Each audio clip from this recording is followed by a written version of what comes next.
à la Sorbonne, ici, en marge de la Cité de la Réussite, 2014, placé sous le signe de l'audace. J'ai l'audace d'accueillir Muriel Saint-Sauveur à mes côtés, ici. Muriel, vous êtes directrice de la diversité du groupe Mazars et vous participez à une table ronde autour de la valeur féminine de l'audace. Alors ma question, elle est toute trouvée. Est-ce que l'audace, c'est une valeur féminine? Bonjour Éloi. Je ne crois pas qu'il y ait des valeurs féminines ou masculines. Mais nos stéréotypes qui véhiculent encore ce genre de croyances font que peut-être les actions audacieuses des femmes ne ressemblent pas à celles des hommes. Ceci partant de l'éducation que nous avons encore aujourd'hui. Qu'est-ce que c'est qu'une action audacieuse? C'est aussi une action qui est polymorphe, c'est-à-dire qu'elle prend différentes formes et elle est géographique et culturelle. C'est-à-dire que l'action audacieuse d'une femme de 60 ans au Pakistan ne va pas ressembler à l'action audacieuse d'une jeune Française de 25 ans. Donc tout dépend de la situation dans laquelle vous êtes. Et ça, j'imagine qu'on le retrouve dans une grande étude que vous avez menée chez Mazars, une étude sur la planète femme. J'ai juste une toute première accroche déjà. La femme est une audacieuse comme les autres. Alors, nous avons mené une enquête auprès de 3 générations de femmes, à peu près 60, 40 et 20, auprès de 2400 femmes dans plus de 100 pays. Et il ressort qu'effectivement, la femme est très audacieuse partout dans le monde, mais l'action et la manière dont elle le décrit est différente en fonction des générations. C'est un acte audacieux pour les femmes de 60 ans. L'audace est un moyen, c'est-à-dire la définition de l'audace est un moyen pour les femmes plutôt proches de 40 ans.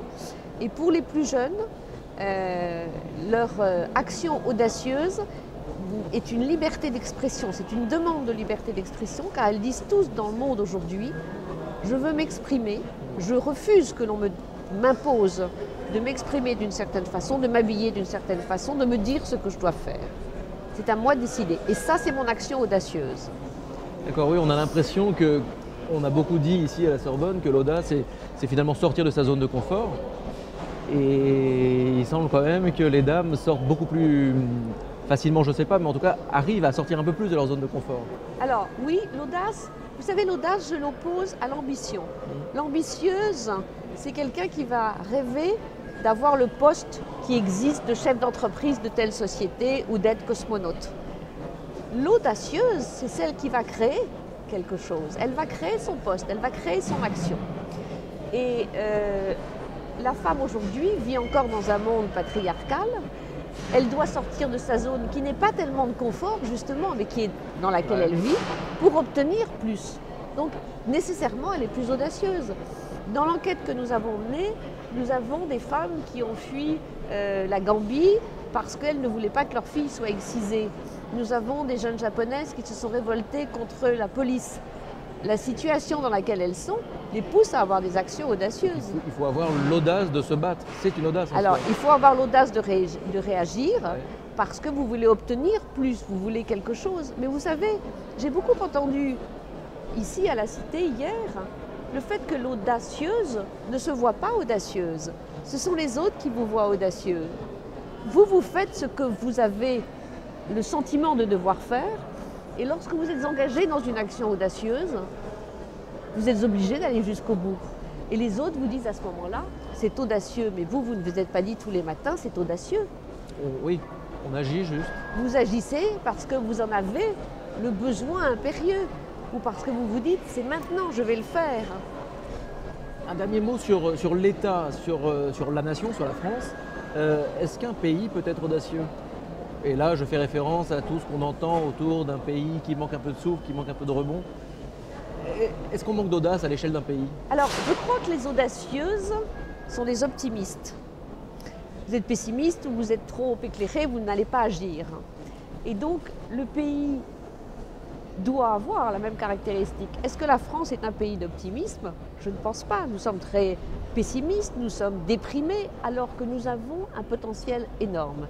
Et lorsque vous voyagez, vous vous dites en rentrant, mais quel bonheur d'être né en France. Je suis libre, j'ai toute la capacité à faire énormément de choses et ça existe encore dans très peu de pays. Donc je pense qu'il faut bien relativiser cet état et moi je vote pour l'optimisme d'un pays. Un dernier mot sur cette Cité de la Réussite ici à la Sorbonne.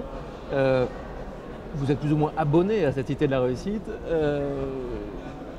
Un mot, juste comment on peut résumer toute cette stimulation qui se passe ici? C'est un bain intellectuel dans lequel Mazars a eu envie de se plonger à un moment donné, dans lequel nous sommes tous très heureux de venir.